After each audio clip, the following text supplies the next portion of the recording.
Think you know history? Think again. You see, history class usually feels like a broken GPS, stuck on the same old routes, Europe this, the Americas that. But what about the vast, vibrant continent we call Africa? Oh baby, get ready for a history lesson African style. We're about to take you on a wild ride through time, exploring 10 spectacular African empires that your textbooks conveniently forgot to mention. These weren't just some dusty footnotes in the grand narrative. No, these were empires of power, innovation, and cultural richness that left their mark on the world. From ancient Nubia to the mighty empires of West Africa, we're about to uncover stories of kings and queens, warriors and scholars, artists and architects who shaped the destiny of Africa and, dare I say, the world. We're talking about empires that rivaled Rome, empires that traded gold like it was candy, empires that built cities that would make modern architects weep with envy. So buckle up, history buffs, because we're here to hook and inspire you with tales of grandeur and glory. Get ready to have your minds blown wide open as we delve into the top 10 spectacular African empires ignored by history. Let's go.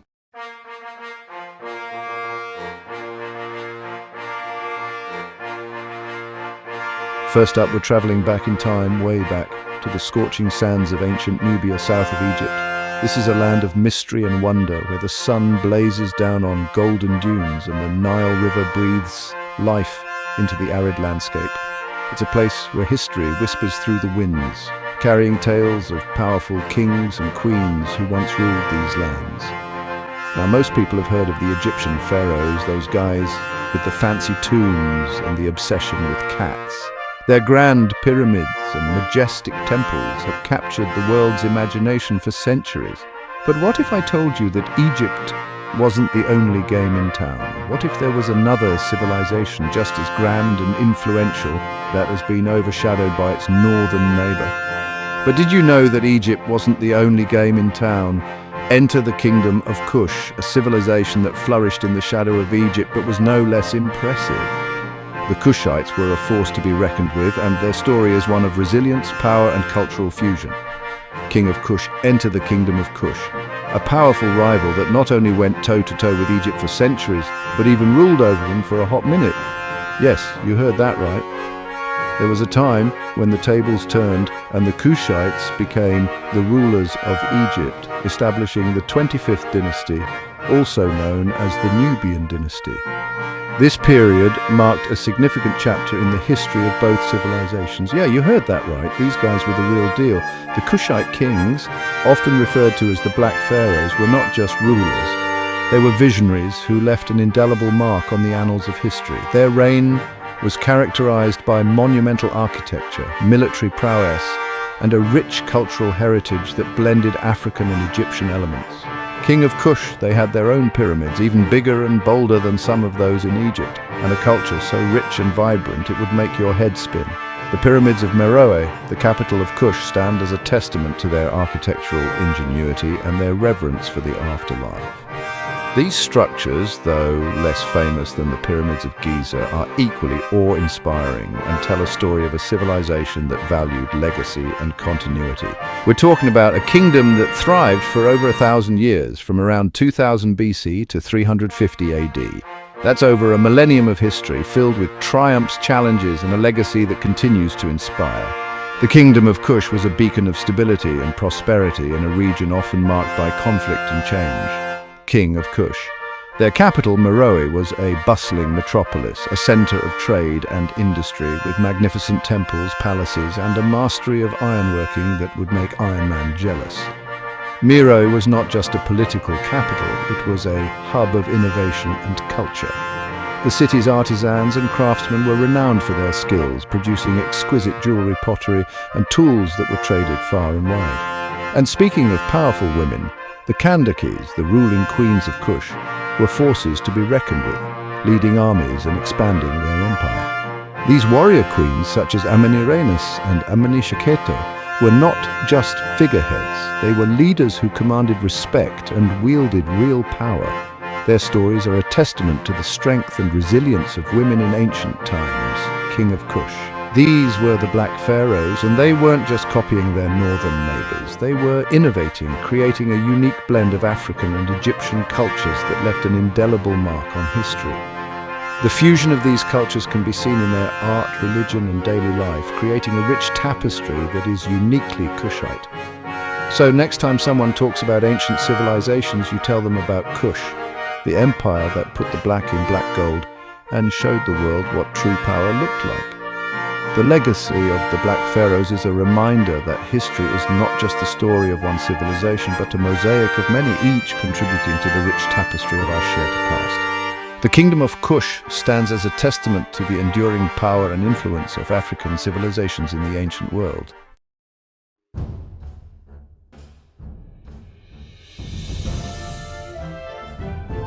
From the sands of Nubia, we travel across the Red Sea to the Horn of Africa, where another great empire rose to prominence, the Kingdom of Axum.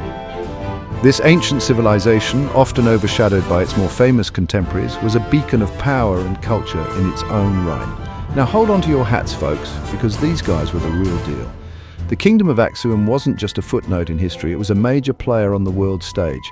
We're talking about an empire that thrived for over 800 years, from around the 1st to the 10th century AD, controlling a vast territory that included what is now Eritrea, Ethiopia, and parts of Yemen and Saudi Arabia. This expansive reach allowed them to influence and interact with numerous cultures and civilizations. These guys were like the ancient world's version of a global superpower. Their influence extended far beyond their borders, impacting trade, culture, and politics across continents. Queen of Axum. They controlled the Red Sea trade, linking the Roman Empire to India and beyond. This strategic position made them a crucial hub in the ancient world's trade networks. We're talking silk, spices, ivory, gold, you name it, they traded it. The wealth generated from these trade routes fueled their economy and allowed them to build impressive structures and maintain a powerful military. And let's not forget their legendary connection to King Solomon and the Queen of Sheba, a story that's been told and retold for centuries, adding a touch of biblical intrigue to their already impressive resume. This connection not only enhanced their cultural prestige, but also linked them to the broader narratives of the ancient world. Queen of Axum, their capital city, also called Axum, was a magnificent sight to behold, boasting towering obelisks, grand palaces, and a cosmopolitan population that reflected their far-reaching influence. The city's architecture and urban planning were ahead of their time, showcasing the ingenuity and sophistication of Axumite society. These obelisks, some of them taller than a 10-story building, were symbols of Axumite power and architectural prowess, standing tall for centuries as a testament to their enduring legacy. Each obelisk was intricately carved with symbols and inscriptions telling stories of their rulers and their achievements. Queen of Axum. And let's not forget about their most famous king, King Ezana, who, in a move that would make even Constantine the Great jealous, adopted Christianity in the 4th century AD, making Axum one of the first Christian empires in the world. This monumental decision not only shaped the religious landscape of the region, but also solidified Axum's place in the annals of history. Talk about a power move.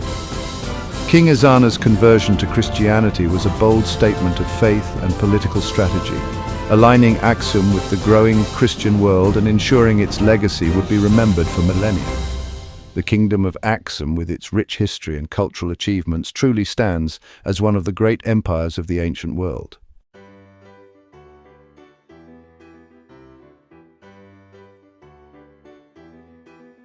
Yo, yo, yo! What's up, history buffs? We're back with our countdown of the top 10 spectacular African empires ignored by history. And trust me, you don't want to miss this next one, because we're about to step into a time machine and journey back to the Ghana Empire, a land so rich, so powerful, it would make King Midas green with envy. Now when I say rich, I'm not talking about your friend who brags about having 2 pairs of Jordans. We're talking about a level of wealth that would make Jeff Bezos look like he's running a lemonade stand. I mean, these guys were rolling in gold, literally. The Ghana Empire, also known as the Ouagadougou Empire, rose to prominence somewhere around the 8th century CE, right smack dab in the middle of West Africa. They built their empire on the back of something pretty basic, but oh so valuable, salt and gold. Think about that for a second. Imagine having a monopoly on 2 things that everybody, and I mean everybody, needs. You see, back then, salt was like the internet of its day, essential for life, super valuable, and everyone wanted a piece of it. The Ghanaians knew this, and they controlled the trans-Saharan trade route, which was basically the Amazon prime of its time, moving salt, gold and other goodies across the Sahara Desert. Talk about strategic brilliance.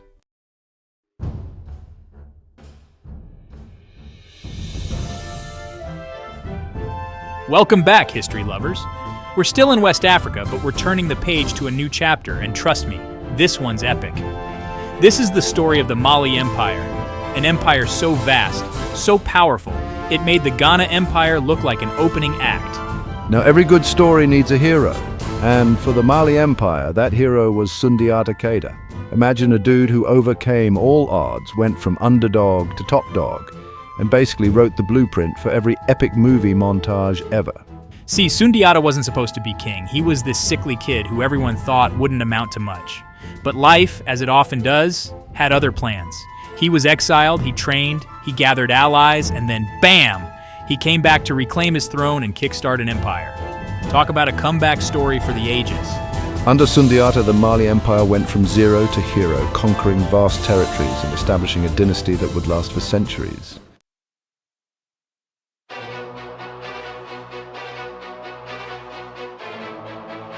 Welcome back to our epic African adventure. Today, we continue our journey through the rich tapestry of African history, exploring the stories that have shaped this incredible continent. We've seen the rise and fall of empires, the glint of gold, and the legacy of kings. From the ancient kingdoms of Egypt to the powerful realms of Ghana and Mali, each has left an indelible mark on history. Now, get ready for another chapter in our story, a chapter full of intrigue, ambition, and a whole lot of empire building. This is a tale of resilience, strategy, and the relentless pursuit of power. This is the story of the Songhai Empire, the empire that rose from the ashes of the Mali Empire to become the largest and most powerful empire in West African history. The Songhai's ascent is a testament to their strategic prowess and unyielding determination. Now, the Songhai people, they weren't new to this empire game. They had a long history, stretching back centuries of being formidable players in the region. They were traders, warriors, and statesmen, always adapting to the changing tides of power. They had been around for centuries, paying their dues, biding their time, kind of like that friend we all have who's always quietly observing, waiting for their moment to shine. The Songhai were patient, strategic, and ever watchful. And shine they did. When the moment came, they were ready to step into the spotlight and claim their place in history. As the Mali Empire began to crumble, the Songhai saw their opportunity and seized it like a hungry lion pouncing on its prey. They moved swiftly and decisively, capitalizing on the weaknesses of their rivals. Leading the charge was a dude named Suni Ali Ber, a military genius who combined strategic brilliance with a healthy dose of ruthlessness. Suni Ali was not just a leader, he was a visionary who saw the potential for greatness in the Songhai. This guy was a warrior king, a conqueror who expanded the Songhai Empire through a series of military campaigns that would make Alexander the Great jealous. His campaigns were meticulously planned and executed with precision. Suni Ali wasn't afraid to get his hands dirty, and he quickly established the Songhai as the new power players in the region. His leadership transformed the Songhai from a regional power into a dominant empire. He built a powerful navy to control the Niger River, he fortified cities, and he basically said to anyone who dared to challenge the Songhai, "Bring it on." His navy was a game changer, allowing the Songhai to control vital trade routes and project their power far and wide. The Songhai Empire's control over trade routes brought immense wealth and economic power. They traded in gold, salt, and other valuable commodities, making their cities bustling centers of commerce and culture. But it wasn't just about military might and economic strength. The Songhai Empire was also a beacon of cultural and intellectual achievements. They were patrons of the arts and sciences, and their cities were home to scholars, poets, and philosophers.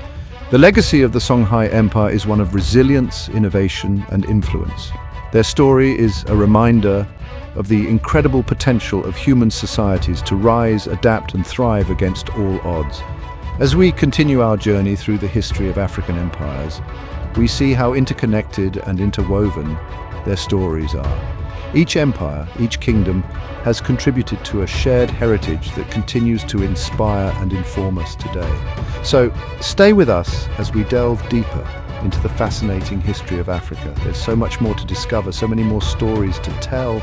Our adventure is far from over, and the best is yet to come. Until next time, keep exploring, keep learning, and keep celebrating the incredible history of Africa.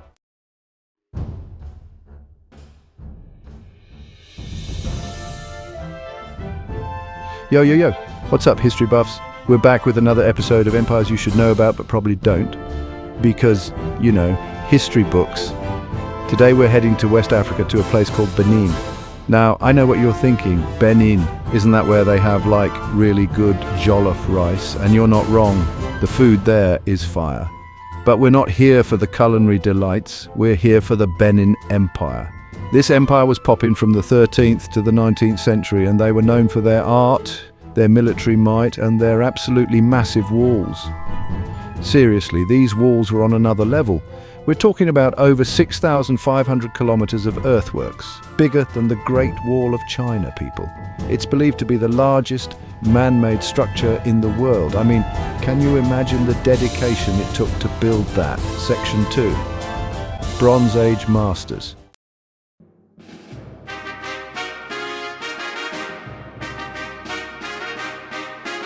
All right, folks, buckle up because we're heading south to what is now Zimbabwe to visit the legendary Great Zimbabwe. Now, this place is shrouded in mystery, with historians still debating exactly who built it and why. But here's what we do know. From the 11th to the 15th centuries, this place was buzzing. We're talking a thriving metropolis with a population that could have reached 18,000 people at its peak. And the craziest part, they built it all without mortar, that's right. These architectural geniuses used perfectly cut stones, fitted together with incredible precision, to create massive walls, towers, and a palace fit for, well, a king. Seriously, the skill and artistry involved is mind-blowing. The Great Enclosure, the most impressive structure at Great Zimbabwe, is a testament to their ingenuity. It's like they looked at a pile of rocks and said, "Hold my beer, watch this."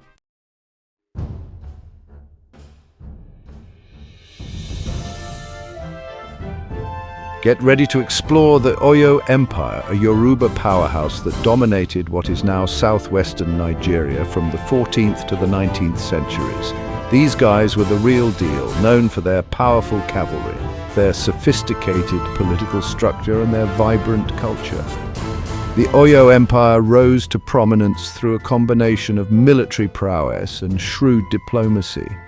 They had a knack for forging alliances and expanding their influence, eventually becoming one of the largest and most influential states in West Africa. Now, remember those horses I mentioned earlier? They were key to the Oyo Empire's military dominance. You see, horses were a big deal in those days, and the Oyo cavalry was a force to be reckoned with, allowing them to swiftly conquer their enemies and maintain control over their vast territory. But the Oyo Empire wasn't just about brute force. They also had a highly organized political system with a powerful king known as the Alafin of Oyo at the helm. Section 2. Art, Culture and a Powerful Queen.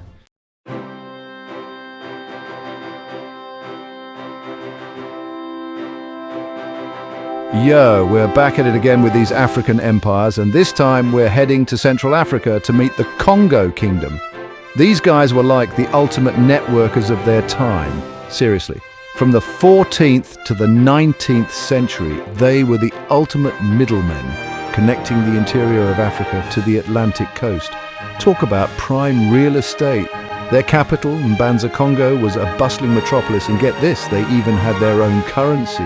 They used cowries, which were like the Bitcoin of their day, but way less volatile probably. The Congo people were skilled farmers, metal workers, and weavers, and their textiles top-notch. They were trading with everyone from the Portuguese, who, let's be honest, were always trying to get in on a good deal, to other African kingdoms. But here's the thing about the Congo, they weren't just about the Benjamins. Okay, maybe they were a little bit, but they also had a sophisticated government structure. They had a king known as the Manikongo who ruled over a network of provinces, each with its own governor. It was a well-oiled machine, and it made them a force to be reckoned with.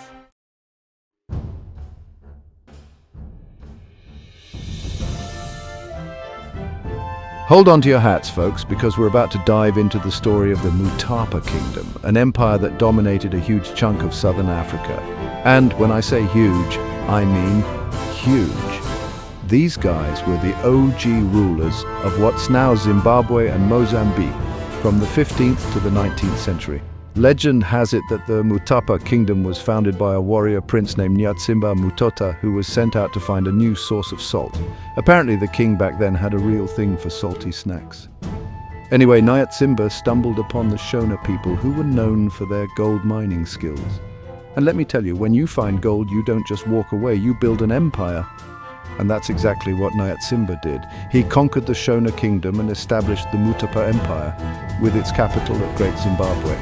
And Great Zimbabwe, my friends, was not your average capital city. It was an architectural marvel with massive stone walls and intricate designs.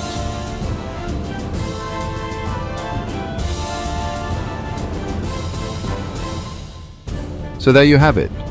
10 incredible African empires that history books often overlook. From the mighty Kushites who challenged the Egyptians to the architectural genius of Great Zimbabwe, these empires shattered stereotypes and showcased the innovation, wealth, and complexity of African civilizations. Which one blew your mind the most? Drop a comment below and don't forget to like and subscribe for more amazing content.